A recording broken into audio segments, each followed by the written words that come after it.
Bonjour, nous allons faire aujourd'hui un exercice sur le calcul du champ magnétique créé par un arc de cercle, c'est-à-dire un conducteur qui a la forme d'un arc de cercle traversé par un courant permanent I. Donc, je passe à l'énoncé. Donc, l'énoncé est en rouge. Donc, c'est un calcul qui sera très simple. C'est-à-dire, je prends un conducteur métallique qui a la forme d'un arc de cercle. Et lorsque je parle d'un arc de cercle, c'est-à-dire, c'est une géométrie, c'est une forme géométrique qui possède un rayon. Donc, le rayon grand R, il est le même, quelle que soit l'extrémité de cet arc de cercle. Et il a une autre donnée, c'est ce qu'on appelle l'angle au centre, l'angle θ. Donc l'arc de cercle, il est caractérisé par deux données R et θ. Donc ce conducteur qui a cette forme-là, il est traversé par un courant I qui est permanent. Le résultat, c'est que cet arc de cercle est capable de produire dans son environnement un champ magnétique B. Donc, l'exercice consiste à déterminer le champ en un point M, c'est un point particulier, puisque c'est le centre de cet arc de cercle.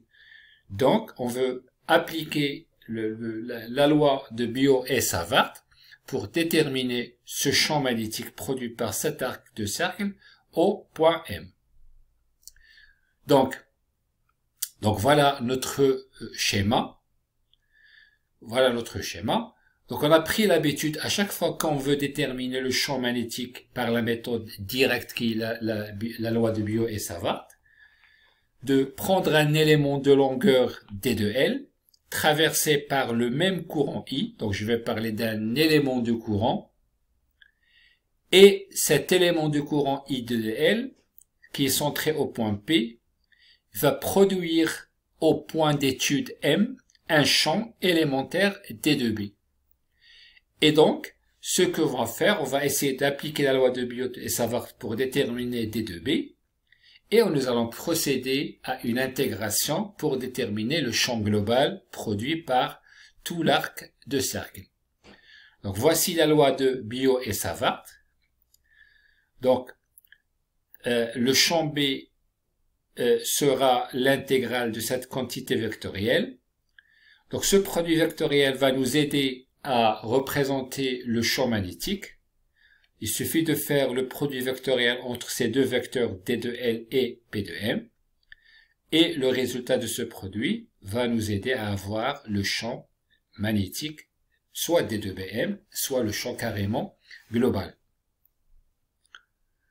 Donc, chose très importante, c'est quel que soit l'élément, étant donné que le D de L c'est un élément arbitraire, donc quel que soit l'élément D de L, c'est ça l'élément D de L, il est centré au point P, donc quel que soit cet élément D de L, il est toujours perpendiculaire à la droite MP.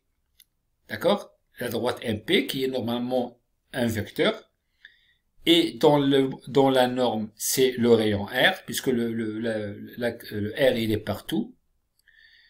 Et donc, la remarque principale, c'est que la quantité I D de L et P de M, ils sont toujours perpendiculaires, quelle que soit la longueur D de L. Ceci va nous aider à se débarrasser de ce sinus, étant donné que D de L vectoriel P de M, c'est le module D de L fois le module de P de M fois le sinus entre les deux, suivant un certain vecteur unitaire, je l'ai appelé I de B. C'est-à-dire, c'est le vecteur unitaire qui va nous indiquer le champ magnétique. Donc, étant donné que D de L et P de M sont perpendiculaires, donc ce sinus tend vers 1, et par conséquent, on va se retrouver avec cette équation simplifiée, cette relation simplifiée.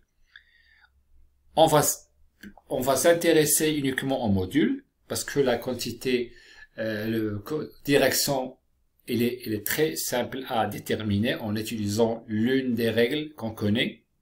Donc le module, c'est mu0 sur 4pi, i d de L sur p de m. Donc la quantité ici qui est variable, c'est d de L, parce que p de m, c'est le rayon grand R qui ne va pas changer. Donc on se retrouve avec uniquement une variable d de L. Donc l'intégration va se faire par rapport à cette longueur d de L. Donc avant de passer au résultat, on va faire un petit rappel sur la longueur d'un arc de cercle.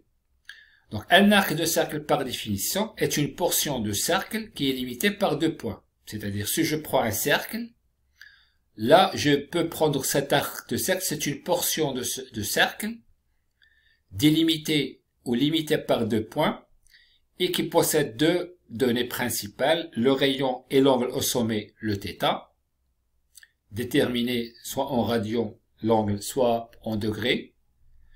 Donc, la longueur de cet arc de cercle, elle est égale à R fois θ, la longueur globale de cet arc AB.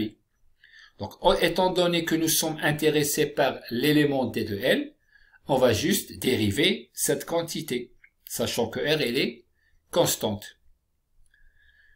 Donc, si je prends cette relation, je vais essayer de dériver L égale à Rθ. Mais là, ce que je veux faire, je vais choisir un autre angle d de alpha. d de alpha, ça constitue l'angle entre d de L et, on va dire, c'est l'angle élémentaire. D'accord? Par rapport à cet élément d de L choisi. Bien évidemment, cet angle alpha ou cet angle d de alpha, elle va varier entre la première valeur, c'est la valeur 0, jusqu'à la valeur limite qui est la valeur θ. Donc, d de L égale à d de R alpha, R égale à constante, donc ça nous donne R d de alpha. Je remplace ici, et ce qui nous reste, c'est mu0 sur 4pi et d de alpha sur R. Et là, on va faire une intégration. Notre variable, ça va varier entre 0 jusqu'à la valeur extrême qui est le θ. D'accord? Donc, je fais l'intégration et on trouve ça. Donc, voilà le module du champ magnétique produit par un arc de cercle traversé par un courant I ou un point M qui est le centre de l'arc de cercle. Côté direction, c'est-à-dire on va s'intéresser maintenant à la direction du champ magnétique toujours au même point M, on va utiliser l'une des règles qu'on connaît. D'accord? Donc on préfère utiliser soit la règle de la main droite, soit on utilise la règle de tire-bouchon. L'essentiel c'est que voilà l'expression et voilà la règle de la main droite. Donc vous avez les 3 doigts de la main droite. Le pouce, c'est le vecteur PM. L'index, ça constitue le champ PM. Et le majeur, ça constitue D de L. Et bien évidemment, connaissant deux de ces 3 vecteurs, on peut trouver le troisième. D'accord? Il suffit de tourner les doigts de telle sorte pour former le troisième vecteur à partir de 2 vecteurs. Donc, ce que je vais faire, je vais essayer de déplacer, puisque je suis intéressé par le champ au point M, je vais déplacer le point M, je vais déplacer la longueur I de L ici, de même je vais déplacer P de L, donc le champ B sera perpendiculaire à ce plan formé par I de L et par P de M, et bien évidemment, si on suit la règle de la main droite, des 3 doigts de la main droite, ou bien la règle de tire-bouchon, le champ sera dirigé vers, il est perpendiculaire à ce plan-là, il sera dirigé vers l'extérieur, ce que j'ai représenté par le point. Et merci pour votre attention.